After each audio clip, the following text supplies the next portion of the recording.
آپ کو اندازہ ہوگا کہ پچھلے کچھ عرصے میں روس نے یوکرین پہ حملہ کیا ہے، سن رہے ہوں گے آپ بھی۔ اب یہ جو یوکرین پہ حملہ ہے، اس حملے میں ہم کہاں سے انوالو ہوتے ہیں؟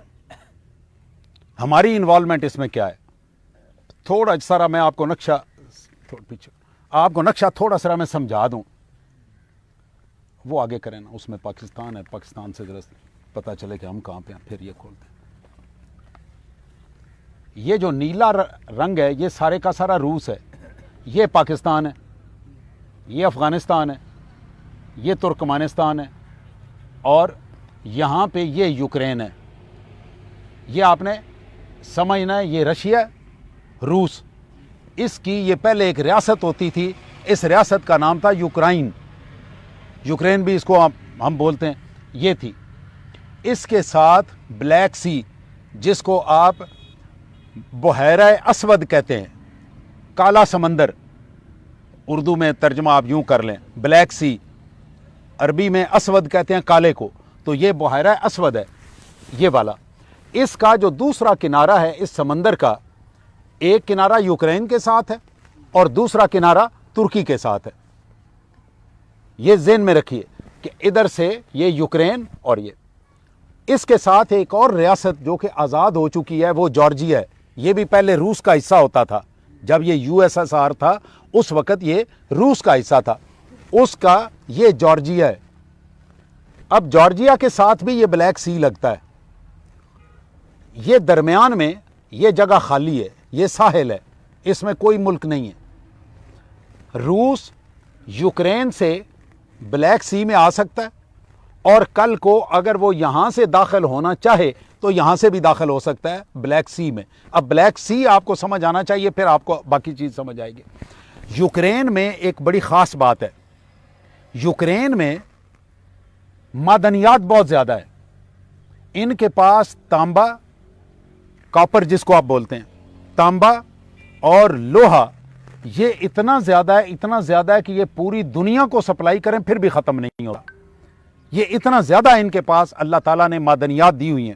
جب ہٹلر نے روس پہ حملہ کیا تھا، جرمنی فتح کیا، فرانس فتح کیا، وہ اس سائیڈ پہ آگے، جب ان کو فتح کیا اور وہ روس کی طرف چلا تو رستے میں اس کا خیال آیا کہ میں پہلے یوکرین فتح کروں، تو وہ یوکرین کا جو دارالحکومت ہے کیو، وہ اس میں داخل ہو گیا۔ تو اس کے جرنیلوں نے اس سے گزارش کی کہ ہم روس جلدی پہنچیں، تو اس نے کہا کہ میں یہ پیسہ سارے کا سارا پہلے قابو کروں تاکہ ان سے ہم اپنے ٹینک بنائیں، اپنی توپیں بنائیں، اپنی ساری چیزیں بنائیں۔ وہ ادھر گھس گیا، اس کے 3 مہینے وہ اس کام میں لگ گئے۔ اب 3 مہینے ڈیلے ہوئے تو اس سے روس فتح نہیں ہوا، وہ پہنچ گیا دوسری عالمی جنگ میں، لیکن اس سے روس فتح نہیں ہو سکا۔ اگر وہ ادھر نہیں جاتا تو روس فتح ہو جاتا۔ تو یہ یوکرین ہٹلر کے پاس بھی بڑی قیمتی چیز تھی کہ ہم اس کو فتح کریں۔ ابھی اس نے اس کے اوپر نظر ہے امریکہ کی، امریکہ بھی چاہتا ہے کہ میں اس کے اوپر قبضہ رکھوں تاکہ یہاں سے جتنی بھی معدنیات نکلتی ہیں ان کے اوپر میرا قبضہ رہے۔ اگر روس اس وقت فتح اس کے اوپر حملہ نہیں کرتا تو ابھی تک امریکہ فتح اس پہ حملہ کر چکا ہوتا۔ تو اب یہ تو وقت کی بات ہے نا، جس نے پہل کر لی، اب پہل کر لی ہے، لیکن ابھی تک یوکرین کا وہ حصہ جس کو آپ کیو کہتے ہیں، ان کا جو کیپٹل ہے، دارالحکومت ہے، وہ ابھی تک وہاں نہیں پہنچ سکے۔ روسی اپنا زور لگا رہے ہیں لیکن ابھی تک وہاں نہیں پہنچے۔ ان کی فوج بڑی مضبوط فوج ہے۔ ہم بہت زیادہ اسلحہ آج بھی یوکرین سے خریدتے ہیں، یوکرین سے بہت زیادہ اسلحہ خریدتے ہیں، ہم آج بھی خریدتے ہیں، ٹینک ان سے خریدتے ہیں۔ یہ ٹیکنالوجی میں بہت آگے ہے۔ لیکن جو ایک چیز آپ کو بتانے کے لیے میں نے اتنی لمبی تمہید باندھی، اور آگے بھی ایک تھوڑی ساری چیز بتاتا ہوں، وہ یہ، یوکرین کے پاس جب یہ یو ایس ایس آر سے 1991 میں علیحدہ ہوا، روس سے الگ ہوا، اس وقت ان کے پاس 500 ایٹم بم تھے۔ کتنے ایٹم بم تھے؟ 500۔ تو دیے ہوئے تو روس کے تھے نا، لیکن وہ روس والوں نے جو ان ٹینکوں اپنا ایٹم بم کی فیکٹریاں لگائی ہوئی تھیں وہ کیو میں، یوکرین میں لگائی ہوئی تھی۔ تو ان کے پاس 500 ایٹم بم موجود تھا۔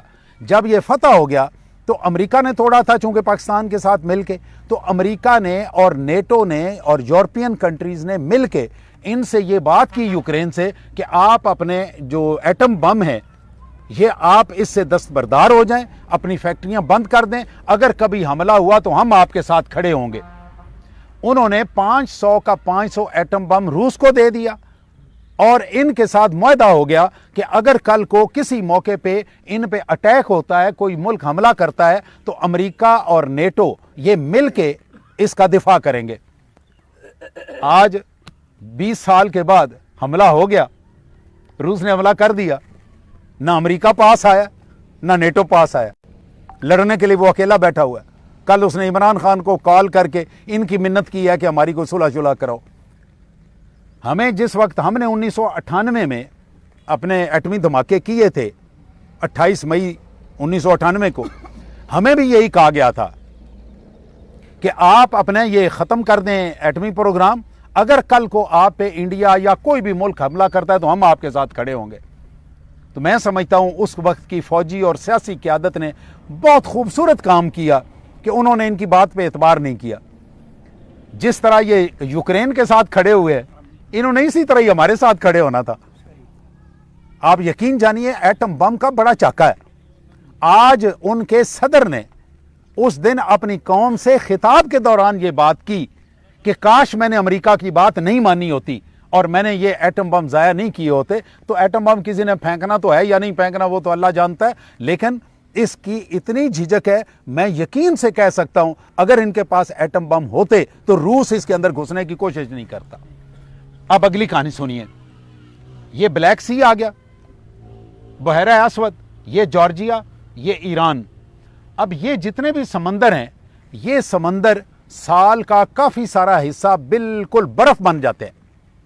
ان میں کشتیاں نہیں چل سکتی، ان میں جہاز نہیں چل سکتے، ان کو ہم، یہ سارے کے سارے ٹھنڈے سمندر ہیں۔ آگے جو گرم سمندر ہے وہ اللہ تعالیٰ نے پاکستان، انڈیا اور چین کو دیا ہوا ہے، اور کسی ملک کے پاس گرم سمندر نہیں ہے۔ آپ کے پاس گرم پانی اور کسی کے پاس نہیں ہے۔ سعودی عرب کے ساتھ جو سمندر لگتا ہے اس کا نام ہے ریڈ سی، بحیرہ احمر، سرخ سمندر، اس کا نام ہے سرخ سمندر، وہ بھی گرم پانی ہے۔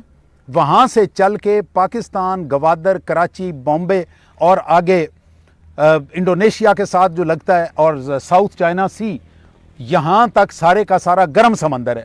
آگے چائنا اور جاپان کے درمیان جو سمندر ہے اس کو پیسیفک اوشن کہتے ہیں، وہ پھر ٹھنڈا ہے۔ سال کے تقریباً 3 سے 4 مہینے اس پورے کا پورا سمندر برف بن جاتا ہے، اس میں جہاز نہیں چل سکتے۔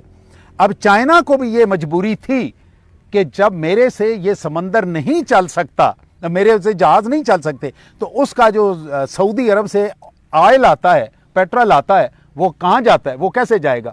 وہ 3 مہینے کے لیے، وہ 9 مہینے میں اپنا پوری کی پوری پورے سال کی لا کے وہ جمع کر لیتے ہیں۔ انہیں اب پاکستان سے یہ چاہیے تھا کہ پاکستان میں سے ہمیں گرم سمندر پورا سال گرم رہتا ہے، اس لیے یہاں سے آسانی کے ساتھ اسے پیٹرول لے جانا اور تیل لے جانا آسان، اس لیے انہوں نے گوادر کی پورٹ اور سی پیک بنوایا تاکہ ہم یہاں سے اپنے وہ پیٹرول لے کے جائیں۔ اب ذہن میں رکھیے، یہ ترکی، ایران اور رشیا یہاں پہ بھی ہے، قازقستان، ابھی ان کے صدر نے اعلان کیا، پیوٹن نے، کہ میں جتنی ریاستیں ہم سے نکلی تھیں میں نے ساری کی ساری ریاستوں پہ قبضہ کرنا ہے۔ اگر وہ اس پہ قبضہ کرتا ہے، یہ بھی اس کی ریاست ہے، اس کے بعد یہ ترکمانستان بھی اس کی ریاست ہے، اس کے بعد تاجکستان بھی اس کی ریاست ہے۔ ہم اس کے کتنے قریب پڑتے ہیں۔ پہلے اس کا خیال تھا کہ ہم افغانستان میں آ کے یہاں سے پاکستان میں جائیں گے اور گوادر پہ پہنچ جائیں گے، لیکن وہ نہیں پہنچ سکا۔ چائنا نے اس سے عقل مندی کی کہ انہوں نے $81 بلین اس جنگ پہ خرچ کیا روس نے، اور بجائے کچھ کمانے کے اپنا ملک توڑوا کے واپس چلے گئے۔ چائنا نے اس سے کم پیسے لگا کے ابھی تک ان کا $56 بلین اس کا پروجیکٹ ہے، جو سنا ہے کہ بڑھ کے کل کو وہ چلا جائے گا $86 بلین تک۔ تو وہ جس جگہ تک $81 بلین لگا کے روس نہیں پہنچ سکا، چائنا $56 بلین لگا کے وہاں پہنچ گیا۔ اس کا ہمارا بھی فائدہ ہوا، ان کا بھی فائدہ ہو گیا، دونوں گھروں کا فائدہ ہو گیا۔ سو جنگ سے اگر روس کی نیت اگر یہ ہو کہ کل کو وہ یہاں سے اس راستے سے پہنچے یا اس راستے سے پہنچے، تو آج کی یہ جنگ کل کو پاکستان کے لیے بھی خدشہ بن سکتی ہے۔ لیکن اس وقت کے جو حالات ہیں، اس وقت کے حالات میں ابھی یہ بڑا لمبا کام ہے، ابھی اس وقت اس کے لیے یہاں پہنچنا کم از کم اگلے 20 سال پاسبل نہیں ہے۔ تو پاکستان کی حکومت نے یہ فیصلہ کیا کہ ہم ان 20 سالوں میں جتنا ان سے فائدہ اٹھا سکتے ہیں وہ اٹھا لیں، بس ٹھیک ہے جی، یہ رکھیں، ہم جتنا فائدہ اس سے اٹھا سکتے ہیں ہم اتنا فائدہ اٹھا لیں۔ اب اس فائدے کی بات آپ کو ایک عرض کروں، یہ سعودی عرب ہے، یہ سعودی عرب کے ساتھ ریڈ سی ہے، جو میں آپ کو بحیرہ احمر بتا رہا تھا، یہ ریڈ سی ہے، اور ریڈ سی کے ساتھ یہ آگے عمان وغیرہ چھوٹی ریاستیں، یہ ایجپٹ ہے، یہ لیبیا ہے وغیرہ وغیرہ، بس ٹھیک ہے جی۔ آپ کو فائدے کی بات ایک بتاؤں، ذرا دھیان سے سنیے، آپ کی دلچسپی کا مضمون بیان کرنے لگا ہوں۔ آپ کے پاس جو موبائل ہیں ان میں سے کوئی موبائل امریکہ کا بنا ہوا؟ کیوں بھائی، ہے نا موبائل آپ کے پاس؟ یہ موبائل کہاں کے بنے ہوئے ہیں؟ چائنا کے بنے ہوئے ہیں نا۔ جو آپ بہت مہنگا اور بڑا کوئی لینا چاہتے ہیں وہ آپ جاپان والا خرید لیتے ہیں۔ ابھی جاپان کے تو خیر تقریباً ہمارے پاس آنے ہی ختم ہو گئے۔ امریکہ کا کوئی موبائل، یہ جو سپیکر ہے یہ کہاں کا بنا ہوا ہے؟ چائنا کا۔ میں مختصر سی بات کرتا ہوں کہ آپ کے پاس روزمرہ زندگی کی چیزوں میں سے کوئی چیز جو امریکہ کی بنی ہوئی ہو وہ مجھے بتائیں۔ کوئی شے، کوئی سڑک آپ کی امریکہ کی بنی ہوئی ہو، آپ کی بسیں چل رہی ہیں، ان بسوں میں سے کوئی بس امریکہ کی بنی ہوئی ہو، آپ کے پاس جہاز چل رہے ہیں، کوئی جہاز امریکہ کا بنا ہوا آپ کے پاس چل رہا ہو، کوئی چیز آپ کے ملک میں امریکہ کی نہیں ہے، امریکہ کی کوئی چیز آپ کے ملک میں نہیں ہے، ایک سوئی بھی نہیں ہے۔ جب پاکستان بنا تھا اور لیاقت علی خان امریکہ گئے تھے اس وقت کچھ ملٹری اکوپمنٹ آیا تھا، لیکن وہ بھی ختم ہو گیا۔ اس کے بعد نہ ان کے ساتھ انہوں نے ملٹری اکوپمنٹ ہمیں دیا، F-16 انہوں نے دیے تھے، لیکن وہ جو دوسرا معاہدہ ہوا اس کے بدلے بھی انہوں نے ہمیں گندم دے دی، F-16 کے بدلے میں گندم، کنک۔ اندازہ لگائیں، یہ لیپ ٹاپ دے کہ میں کنک خرید لوں، وہ گندم بھی ایسی تھی، جے ہو جا اس وقت کے لیڈر مارے ہوئے تھے، اسی طرح کی گندم تھی۔ تو مقصد میرے کہنے کا ہے کہ امریکہ آپ کو کوئی ایسی چیز جس سے آپ فائدہ اٹھا سکیں وہ نہیں دیتا۔ ابھی ہمارا جو JF تھنڈر ہے یہ کس کے ساتھ ہم نے مل کے بنایا؟ چائنا کے ساتھ۔ ابھی یہ ہمارا سپیکر ہے یہ چائنا کا ہے، ہمارا سی پیک کون بنا رہا ہے؟ چائنا بنا رہا ہے، پیسہ ان کا لگ رہا ہے۔ اب اس میں سے اگلا حساب کسی وقت آپ کو سی پیک پہ کوئی باری آئی تو انشاءاللہ سی پیک پہ بھی بتاؤں گا۔ ہمارے ملک میں آپ صبح جس وقت اٹھتے ہیں نا، جاگتے ہیں، سب سے پہلے جس چیز پہ آپ کا ہاتھ لگتا ہے یا جس پہلی چیز پہ آپ کی نظر پڑتی ہے وہ بھی چائنا کی ہوتی ہے، اور جب آپ سونے کے لیے بتی بجھاتے ہیں اور آپ کو آخری چیز جو نظر آتی ہے وہ بھی چائنا کی ہوتی ہے۔ یہ جو اس کے تفسیر کے سر پہ جو ٹوپی ہے یہ چائنا کی بنی ہوئی ہے،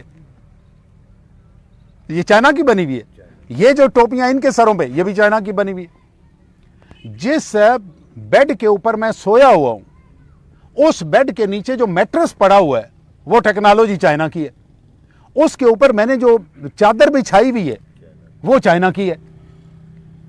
ابھی آپ کی رضائیاں ایک تو ہوتی ہیں نا جو روئی کی، اور ایک وہ دوسری ہوتی ہیں جو وکی رضائیاں آج کل ہیں، وہ ساری آج وہ چل رہی ہیں، وہ بھی چائنا کی ہیں۔ پھر آپ اٹھتے ہیں ٹوتھ برش کرتے ہیں تو وہ جو ٹوتھ برش ہے وہ کس کا ہے؟ وہ چائنا کا۔ آپ سارے دن میں کوئی ایک چیز ایسی دکھا دیں جو چائنا کی نہیں ہے۔ اب مزے کی بات یہ ہے کہ ہم مقروض امریکہ کے ہیں، چائنا کے ہم مقروض ہی نہیں ہیں۔ عجیب و غریب بات نہیں ہے کہ اس کی کوئی شے پاکستان میں نہیں ہے لیکن مقروض ہم اس کے ہیں، اور جس کی ہر چیز ہمارے پاس ہے اس کے ہم مقروض نہیں ہیں۔ کوئی کہانی سمجھ آتی؟ دیکھو نا، آپ کسی دکان سے سودا لیتے ہیں تو جس دکان سے آپ سودا لیتے ہیں آپ اس کے مقروض ہوں گے نا، جس سے آپ لیتے کچھ نہیں اس کے آپ مقروض کہاں سے ہوں گے؟ لیکن یہ ایک الٹی گنگا ہے کہ جس سے ہم کچھ بھی نہیں لیتے ہم اس کے مقروض ہیں، اور جس سے ہم سارا کچھ لیتے ہیں اس کے ہم مقروض نہیں۔ یہ میں کسی وقت آپ کو یہ بات سمجھاؤں گا۔ اب پوری دنیا ابھی یورپ بھی اس میں شامل ہو گیا، یورپ بھی اس میں شامل ہو گیا. یورپ آج سے شامل ہوا ہے. وہ کس طرح سے؟ پورا یورپ سوئی گیس جس کو ہم کہتے ہیں یہاں پہ، وہ نیچرل گیس کہتے ہیں. یہ نیچرل گیس پورے کے پورے یورپ میں کہاں سے آتی ہے پتہ ہے کوئی آپ کو؟ روس سے آتی ہے، روس سے آتی ہے. اب جس وقت امریکہ اس نے حملہ کیا، انہوں نے اس پہ پابندی لگا دی کہ جی ہم اس کو پٹرول بھی نہیں دیں گے، فلانا کو بھی نہیں دیں گے، فلانا بھی، ساری پابندیاں لگ گئی. اب یہ پابندیاں امریکہ نے لگا دی. اب ان پابندیوں کے بعد اگلا سٹیپ کیا تھا؟ اب اس کی باری آ گئی پابندی لگانے کی. اس نے کہا تھا جی کہ 31 مارچ تک ہم گیس اس کو دیں گے، 31 مارچ کے بعد ہم یورپ کو گیس نہیں دیں گے. اگر وہ گیس بند ہو گئی ہے، مجھے نہیں پتا، ابھی آج کے دن وہ گیس انہوں نے بند کرنی تھی. اگر یورپ کی گیس آج بند ہو جاتی ہے تو یورپ کے لیے دوبارہ کھڑے ہونا امریکہ کے ساتھ، یا ویسے انڈسٹری ان کی ساری اسی پہ چلتی ہے، ان کے گھروں کی چیزیں اسی پہ پکتی ہیں. گیس ختم ہو جائے اگر ان کی طرف سے تو ان کے لیے سروائیول مشکل ہو جائے گا. ناممکن تو کوئی بھی دنیا میں چیز نہیں ہوتی، لیکن مشکل ہو جائے گا. تو میں بتانا یہ چاہ رہا ہوں کہ وہ ادھر سے مقابلہ گیس کا شروع ہو گیا، گیس کا مقابلہ شروع ہو گیا. جن لوگوں کے پاس امریکہ سے کوئی شے نہیں آتی، وہ مقروض کس کے ہیں؟ امریکہ کے. پوری دنیا میں کوئی ملک ایسا نہیں ہے، عوام میں سے کوئی بندہ ایسا نہیں ہے جو امریکہ کی تعریف کرتا ہو، امریکہ کی تعریف کرتا ہو. کوئی ملک آپ کرتے ہو؟ کوئی بھی نہیں کرتا. اب اس کی وجہ کیا ہے؟ یہ بات کر کے میں ختم کرتا ہوں. وجہ اس کی یہ ہے، ایک میں مثال آپ کو دیتا ہوں، باقی آپ خود سمجھ جائیے کہ امریکہ نے 20 سال افغانستان میں لگائے. جو بائیڈن نے یہ بات کی کہ ہمارا $2200 بلین، 2200 بلین ڈالر اتنا ہمارا اس جنگ میں خرچ ہوا ہے، جس میں وہ شکست کھا کے نکل گئے. ہمارے قرضے کتنے ہیں؟ ہمارے قرضے ہیں جی تقریباً 125 بلین ڈالر کے قریب قرضے ہیں. اور وہ کتنا ہے؟ 2200 بلین ڈالر. اندازہ لگا لیں. ہمارا جو بجٹ بنتا ہے ڈالرز میں وہ تقریباً $2 بلین سالانہ بنتا ہے. افغانستان کا اس سے بھی کم لگتا ہے. 2200 بلین ڈالر انہوں نے لوگوں کو مارنے میں، جنگ کرنے میں خرچ کر دیا ہے. ان لوگوں کی فلاح و بہبود کے لیے اتنے 20 سالوں میں $20 بلین بھی نہیں لگائے.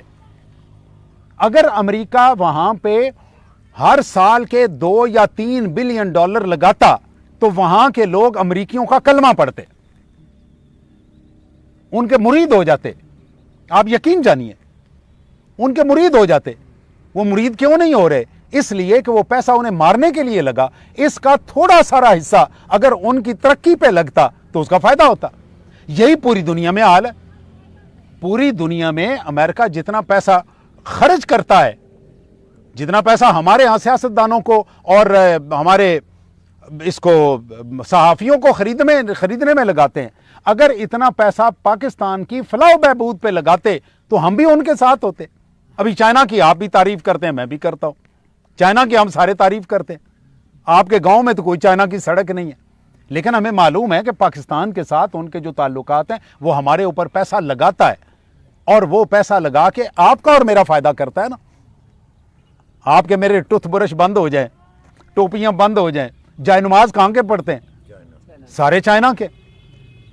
اللہ تعالیٰ آپ کو مدینہ منورہ لے جائے، مکہ مکرمہ لے جائے، وہاں پہ آپ حرم شریف سے نماز پڑھ کے نکلیں گے، باہر وہ عورتیں بچے وہ پتہ نہیں سینکڑوں کے حساب سے کھڑے ہوئے ہیں چیزیں بیچنے کے لیے، اور وہ ساری کی ساری چائنا کی ہوتی ہے. تسبیح آپ کی چائنا کی. مطلب ہر چیز آپ کی چائنا کے ساتھ آپ چل رہے ہیں. جن لوگوں کے دانت نکل گئے وہ نئے دانت لگواتے ہیں نا، اس کا مثالہ بھی دانتوں کا چائنا کا ہے. تو چائنا آپ کے ساتھ جڑ گیا ہوا ہے، آپ اس سے نکل نہیں سکتے. اگر امریکہ کا بھی ہمارے ساتھ اور پوری دنیا کے ساتھ اس طرح کا سلوک ہوتا تو میں یہ بات قسمیہ کہہ سکتا ہوں کہ چائنا اس علاقے میں گھس ہی نہیں سکتا تھا. ایک جگہ سے آپ کو مار پڑتی ہے تو آپ نے کہیں تو جانا ہے نا، کہ نہیں جانا، کہیں آپ نے رستہ جانا تلاش کرنا ہے. انشاءاللہ تعالی عزیز ہمارا مستقبل اچھا ہے. کوئی ایسا اتنی آگ نہیں لگی ہوئی. وہ وقت گئے جس زمانے میں یہ کچھ ہوتا تھا کہ جی شام کو ٹیلی فون آیا اور صبح کو بھٹو صاحب پھانسی چڑھے ہوئے ہیں، قذافی صاحب کوئی بات نہیں. میری بیٹی بڑی پریشان تھی 3-4 دنوں سے، مجھے بار بار فون کر رہی کہ اس کو مار دیں گے. میں نے کہا جو بندے اس لیول کے ہوتے ہیں نا، جو وہ موت سے نہیں ڈرتے ہوتے. حضرت امام حسین موت سے ڈرتے ہوتے، آنے کی ضرورت کون سی تھی؟ اور یار جو اس لیول کے لوگ ہوتے ہیں وہ ڈرتے شرتے کوئی نہیں ہے. انہیں پتا ہوتا ہے کہ ہمارے ساتھ بھٹو بڑے آرام سے جا کے پھانسی چڑھ گیا تھا. اس کے ساتھ یہ بات ہوئی تھی کہ اگر آپ ہم سے معافی مانگ لیں ہم آپ کو معاف کر دیں گے. اس نے کہا معافی میں نے نہیں مانگنی. سپریم کورٹ نے کہا اس کو، اس نے نہیں معافی مانگی. صدام حسین جس دن پھانسی چڑھا ہے اس کو لے کے گئے تو وہ ہاتھ باندھتے ہیں پیچھے اور وہ منہ پہ کپڑا چڑھاتے ہیں. وہ بالکل ہنستا رہا. اس نے کہا مجھے وہ ہاتھ باندھنے کی بھی ضرورت نہیں ہے اور میں نے منہ پہ کپڑا بھی کوئی نہیں چڑھانا. میں نے اس کی وہ ویڈیو دیکھی ہے جس وقت وہ اس کے لیے جا رہا تھا سزائے موت کے لیے.